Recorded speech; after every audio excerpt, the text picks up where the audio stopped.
ભાવનગરના મહુવામાં હેવાનને કોર્ટે ફટકારી છે આજીવન કેદની સજા। બે સગીરાને શિકાર બનાવનાર હેવાનને આજીવન કેદની સજા ફટકારવામાં આવી છે।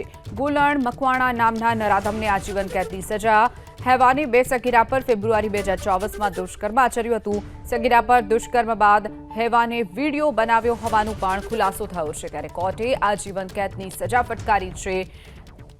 બે સગીરા પર ફેબ્રુઆરી 2024માં દુષ્કર્મ આચરી અને ત્યારબાદ તેનો વિડીયો પણ બનાવ્યો હોવાનો ખુલાસો થયો છે।